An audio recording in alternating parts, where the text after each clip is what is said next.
I have a great guest today. This is Mike. If you watch the Cranston card show video, he might look a little familiar. Well, he actually helps run the show up there. This is one of my favorite card shows that I've been to. And while I was at the show, a lot of dealers are like, man, you have to hook up with Mike. He actually got called out to authenticate a T206 Hannes Wagner on national TV by HBO.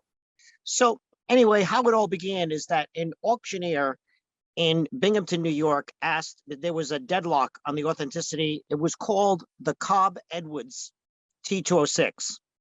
And these two gentlemen said they found it in a box of other cards and that it was real. And the auctioneer asked me, because he said the back of the card has had paper removal and it's been tested as authentic from 1910.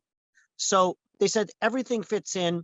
PSA and Joe Orlando have been interviewed about it and said they won't even accept it to test because it's fake. So he asked me to break the deadlock and if I would please, examine the card with my 50 years of card expertise, and especially in the older cards. And so I met him at the Antiques Center on Park Avenue in New York City, and he brought the card from New York, upstate New York. When I looked at the card, it was in a 2-inch thick lucite holder, and in New York City. And I asked them to take it out so I could see it better. And they said they couldn't because they needed the owner's permission to be present when it was taken out. So we had a second episode where we went to where the auction was going to take place on the card, and they would take it out because the owners would be there. And they put it in my hand. And these are the things that I had to look for. And this is true for any T206, just not the Wagner. Number one is the dot matrix on a card. And you need a magnification to be able to tell if it is a plain, smooth ink print, because they used presses with ink. And it won't have a dot matrix if it's an original 1910 card, because they didn't have the possibility to create that type of technology then. How dot matrix gets applied is when there is modern technology doing a copy or a photo. If you go to a printer, you make a copy of something, it is all dot matrix. And that would be a fake for a 1910 card, because there were no copiers or nothing that would be able to photocopy something. The other telltale signs is a solid black border around the portrait of the card. And that is solid, also separating the white border from the color portrait of the player. And one of the always missed from the counterfeiters, but now as they're learning as time goes, if they're making the card from scratch, they might pay attention to this. And that is the type on the player's name and the team he plays for is always in a dark sepia color. It is never black. So if you see a T206 with black print, it's fake. And so when I put the card in my hand, I didn't even have to magnetize the for the dot matrix, because this card in particular had a black border that had dot matrix, and it also had a black print for the name and the team. Now, what happens is that when you photocopy any T206, when you photocopy it in color, the machine photocopying the card can't make it into brown. It sees it as black. So the photocopy comes out black. And now you have the question, well, how did this card have an original back if it was laboratory tested and the paper dated 1910? Well, at that time, I turned the card on its side and I examined the back, and there were bumps on the surface. The bumps meant that the back of a card from 1910 was vertically sliced to be re-glued to the back of this card. And the front was a photocopy, but the back was original. So when people are testing because of grading today, grading I don't think was big in 2005, but if that's the case, somebody testing to date the card is not going to pull a piece of paper off the front of the card. They're going to pull it off the back. And so that's why even the printers, they were correct.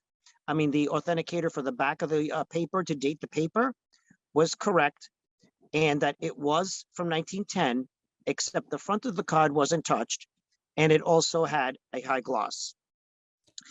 Other factors you can use to determine a fake T206 from a original T206 is that before the print process, there was a white coating.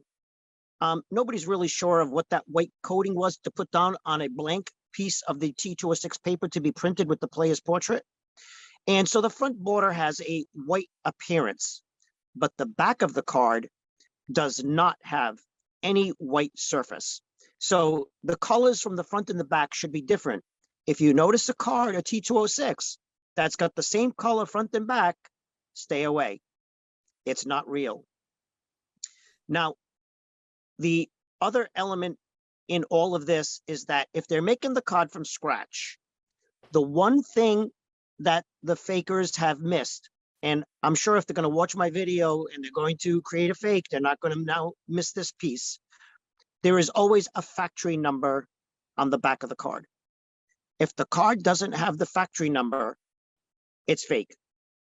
It needs to have a factory number. Every one of these cards were printed in different factories from all the different brands of cigarettes. They had factory numbers, and that is very important. It's not the sovereign, that where it says sovereign 350 subjects. There is a number just below that that identifies the factory.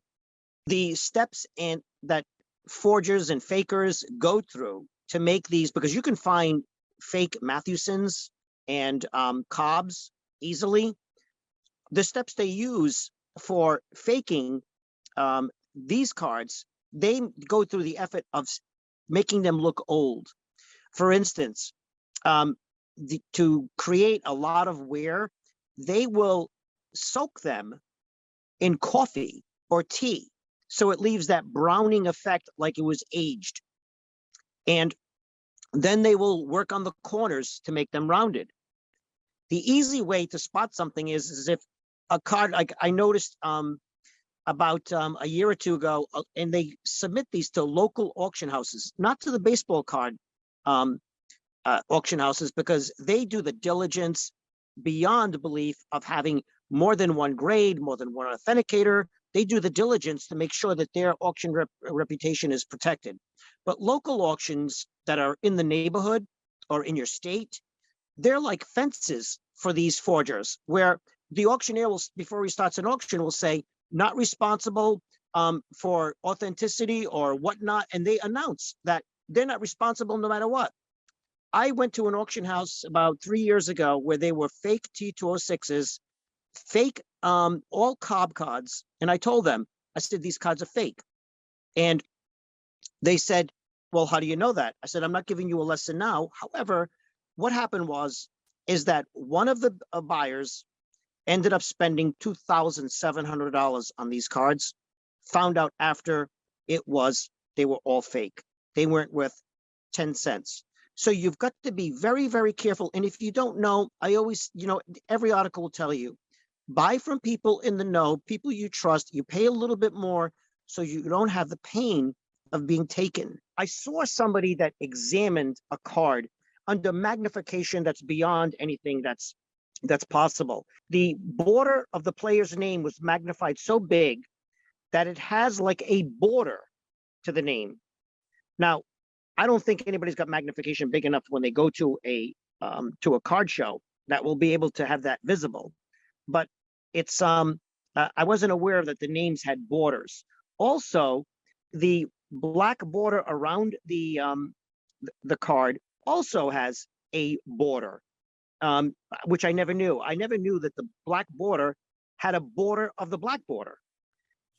There is always overprinting. Now remember, printing today is modernized and it's perfect. When you buy a baseball card pack today or a basketball card pack, the borders are even top to bottom. There's no left to right unevenness, and everything matches up on the card. The colors are in place, etc.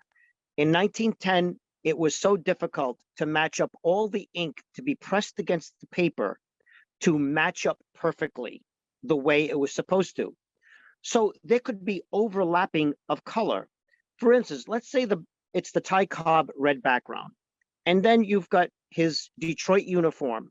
It's not unheard of for the uniform to overlap on the red because it was so difficult for them to match it. They didn't have the technology of today's printers.